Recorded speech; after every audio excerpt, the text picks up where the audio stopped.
परम सम्माननीय आज के सभी कांग्रेस के सिपाही जो पंचायत राज संगठन से जुड़े हुए हैं या अन्य कांग्रेस संगठनों से जुड़े हुए हैं, जो आज पहली बार मैं यहाँ ऐसी बैठक देख रहा हूँ, मुझे बड़ी प्रसन्नता है क्योंकि मैं इस ब्लॉक में भी शिक्षा अधिकारी के रूप में हमारे प्रेम सिंह जी के सानिध्य में हम काम कर चुके हैं और हर गांव को मैंने भी करीब से देखा है। आप मेरे को जानते हैं नहीं जानते, लेकिन हमारा वास्ता शिक्षा से रहा है, तो हमने शिक्षा को तो देखा ही है, लेकिन इस क्षेत्र की गरीबी को भी देखा और यहाँ के छोटे छोटे कार्यकर्ताओं की जो समस्याएं वो भी देखी है। और मैंने ये भी देखा है कि चाहे ये आप बुरा माने या भला माने, लेकिन सरकार कांग्रेस की रही हो या सरकार भाजपा की रही हो, ये दो ही पार्टी की सरकार है। दोनों ही पार्टियों ने गरीब को प्राथमिकता नहीं दी, लेकिन भाई साहब प्रेम सिंह जी आने के बाद मैंने भी कांग्रेस ज्वाइन करी इनके काम को देखकर, क्योंकि इनके सानिध्य में मैंने 2016 से लेके और 2022-23 तक इनके सानिध्य में काम किया। हालांकि मैं किसी भी पार्टी का सपोर्ट नहीं करता था नौकरी के समय में, लेकिन जब इनकी कार्यशैली मैंने देखी कि यदि हमें शिक्षा में रहकर और शिक्षित करना है समाज को, तो हमें कांग्रेस को लाना होगा।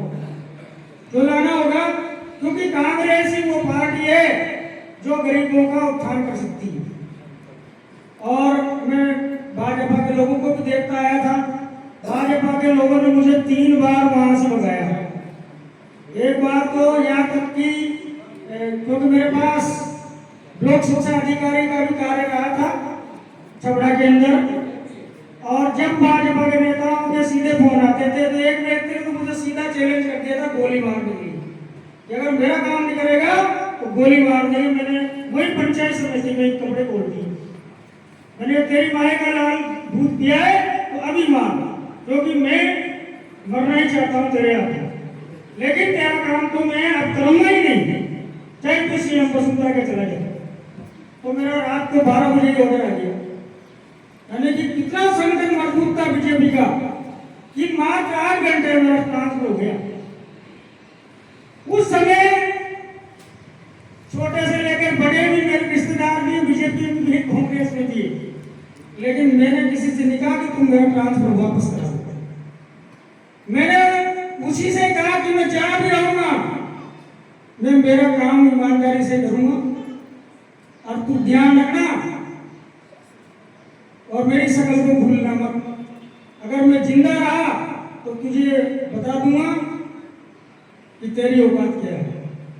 और जब मैंने कांग्रेस का भाई साहब ने मेरा बहुत भेजा तो मेरे पास भाजपा के कई नेताओं को टेलीफोन आए, अगर आपको पार्टी ज्वाइन करनी तो हमारी करो। मैंने कहा तुम्हारी पार्टी को मैं मरकर अगर कोई शमशान में मुझसे कहे नहीं कि भाजपा ज्वाइन करो तो नहीं करूंगा। मैं कांग्रेस ज्वाइन करूं नहीं करूं, लेकिन भाजपा को तो ज्वाइन करूंगा ही नहीं। और ये खुले शब्दों में मैंने कह दिया था और मैंने कहा मैं वापस चपड़ा में आऊंगा और इसी पद पर आऊंगा, कार्यक्रम अधिकारी के पद पर, क्योंकि मैं आध्यात्मिकता का भी मास्टर था और मैं ईश्वरीय शक्ति में विश्वास करता हूं और सत्यमेव जयते मेरा नारा रहा।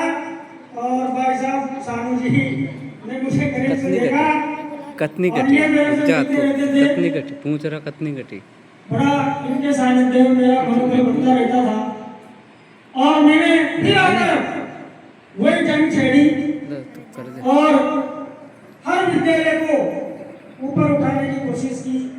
हर समस्याओं को मैं मीडिया के मार्फत लाया और इसी कारण फिर मेरा तबादला हुआ और फिर मुझे जैसलमेर के लिए लगाया जाना था। तो यहाँ के जो एमएलए थे उन्होंने कहा कि भाई ऐसा काम तो नहीं करूँगा, क्योंकि मुझे भी उसके गांव में जाना है अगर तुम इतना ही कह रहे हो तो चलो मैं वापस कुछ बबड़ो लगा देता हूँ और मुझे फिर अनावदा ले जाएगा।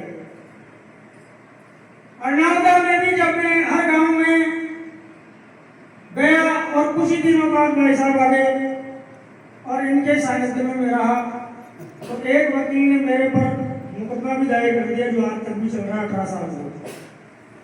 मेरे लिए मेरे रिश्तेदार कांग्रेस की सिपाहियों के पास में गए थे जब कांग्रेस पार्टी थी, लेकिन कांग्रेस वालों ने भी कहा यार तो जा खड़े बीजेपी का पक्का ये तो कांग्रेस हो ही नहीं सकता।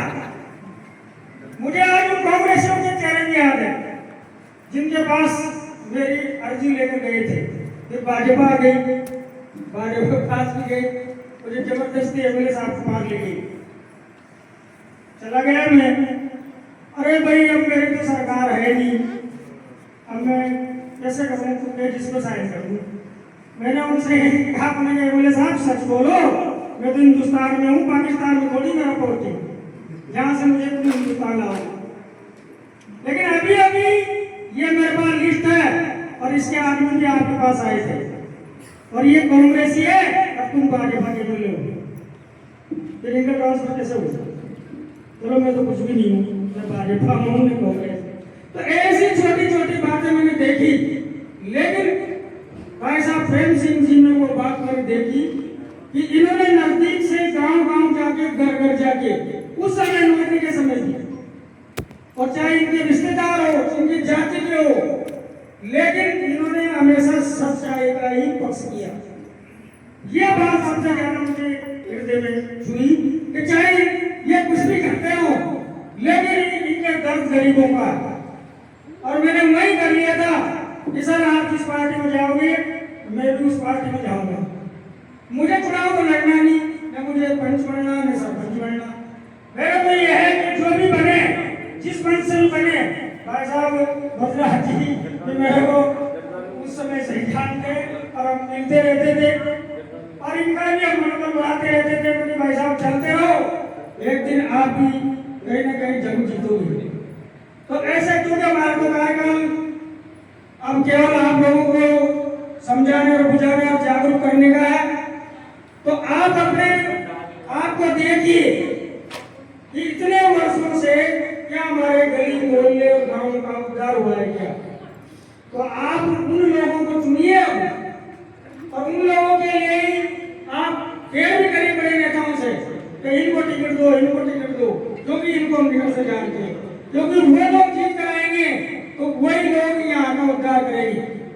अभी आप देखो हमारे सरकार से ब्लॉक में जो साइंस है, एग्रीकल्चर है, बहुत कम स्कूलों में, जबकि यहाँ 80% लोग खेती बाड़ी से जुड़े हुए हैं। तो यहाँ पर एग्रीकल्चर कॉलेज हो, बीएड कॉलेज हो, रोजगार ट्रेनिंग सेंटर हो, ताकि वो यहाँ के बच्चे पढ़े लिखे कुछ सीखे। कारगिरी से क्या होता, मेरे पास मैं 4 विषयों में एमए हूँ, अगर मेरी नौकरी लगती मैं योग में भी एमए हूँ और मैं आयुर्वेद में भी एमए हूँ। मेरे पास बहुत सारी डिग्रियां, लेकिन अगर मेरी नौकरी लगती तो उनमें 2 रोटी नहीं सीखती। अगर उनको जलाता मैं अब 2 रोटी से एक साथ नहीं सीखती। क्यों? क्योंकि कार्य कुशलता के लिए तो उसमें कुछ था ही नहीं। अब आपके बच्चे पढ़ रहे होंगे, कोई बीए कर रहा होगा, कोई एमए कर रहा होगा, पढ़ने से क्या होगा? अगर उसके पास कोई भी ऐसा कार्य नहीं है जिससे 2 रोटी बना सके, खा सके, ऐसे टेक्निकल शिक्षा तो है ही नहीं है। क्यों नहीं है? क्योंकि अगर टेक्निकल शिक्षा होगी तो रोजगार प्राप्त होगा, उनकी आर्थिक सुधरेगी, फिर वो आपको जूते में कैसे बैठेंगे, सामने बात करेंगे। और यहाँ के नेताओं का यही हाल है, मैं देखता हूँ ना जैसे उसके बाप के कभी बाहर नहीं फेरे, लेकिन एमएलए साहब को पैर छू रही है यहाँ के लोग। मैं कहता हूँ भैया पैर क्यों छू रहा है, तुझे इसकी समस्या बता, और अगर समस्या नहीं से सवाल करता है तो इसके पीछे क्या लग रहा है?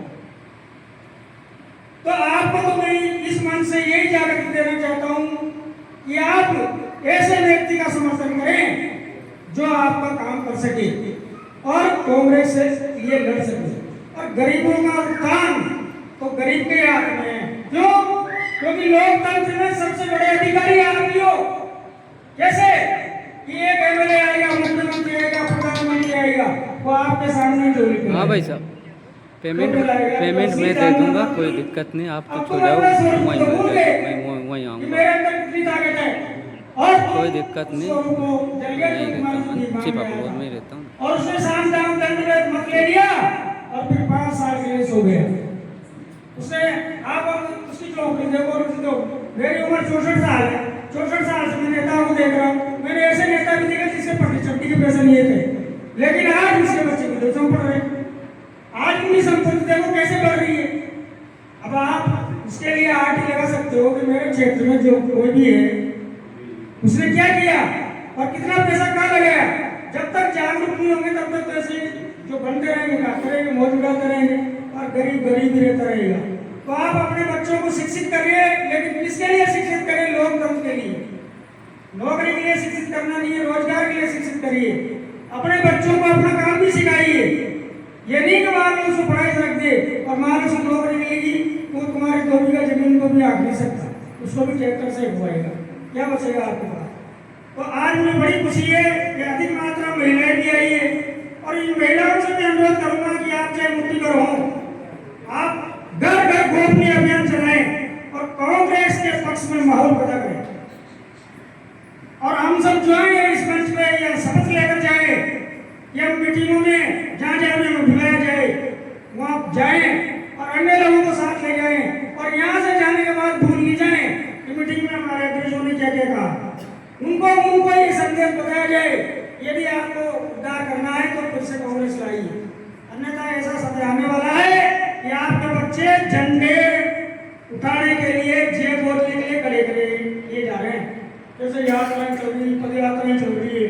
और मैं जब छपरा से गाड़ी से जाता था 70 किलोमीटर, रास्ते में मुझे बजरंगबली के झंडे, रामदेव जी के झंडे, मैं विरोध नहीं कर रहा, लेकिन ऐसे लोग मिलते थे तो मैं उनसे इंटरव्यू ले लेता था।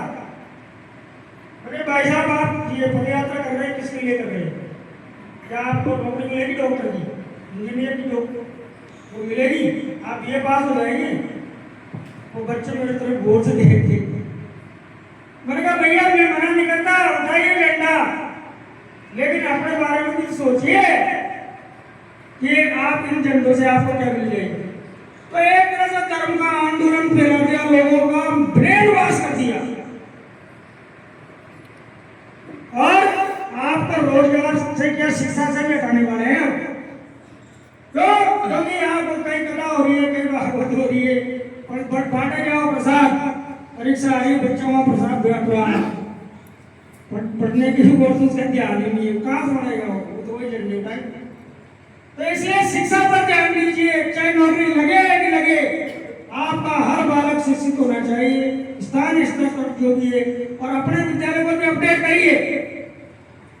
आप मंदिरों में जाते दान देते हैं, क्या कभी आपने स्कूल में दान दिया?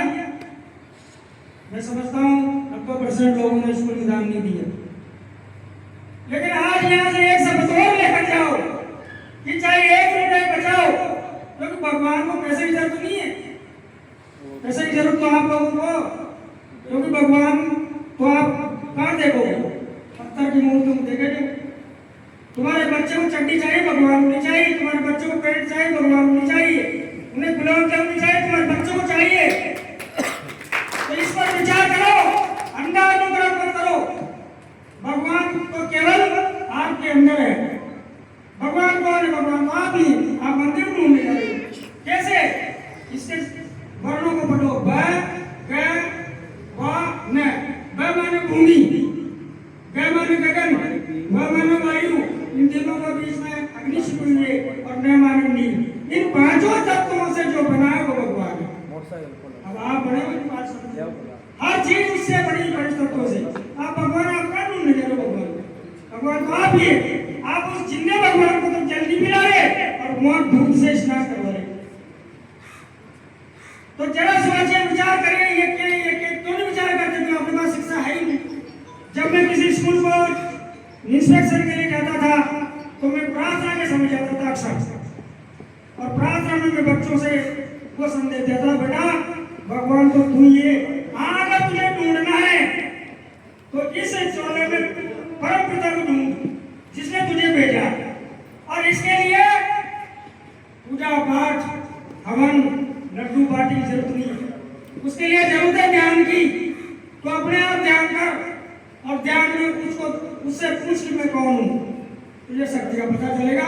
मैंने मेरे जीवन में मैं जब कक्षा 5 में पढ़ता था तब से ध्यान से जुड़ा हूँ और जितने काम हुए हैं मेरे वो ध्यान से हुए हैं। और तू भी काम कर और अपना नाम कर। तो मैं इस मंच से सभी से आपसे आग्रह करता हूँ कि जो बड़े छोटे जो भी नेता हैं और जिनको भी टिकट दिलवाना है वैसे व्यक्ति को दिलाओ जो कांग्रेस के लिए काम करता है। यदि वो साम दाम दंड भेद टिकट ले भी आता है तो मैं तो ये कहता हूँ चाहे अपनी पार्टी हो या गैर पार्टी हो, आप अपना एक कैंडिडेट खड़ा कर दीजिए, बाद में उसे कांग्रेस में मिला दीजिए, लेकिन उन 4 पुरुषों को कतई मत जीतने दो जो गरीब के लिए काम नहीं करता। धन्यवाद।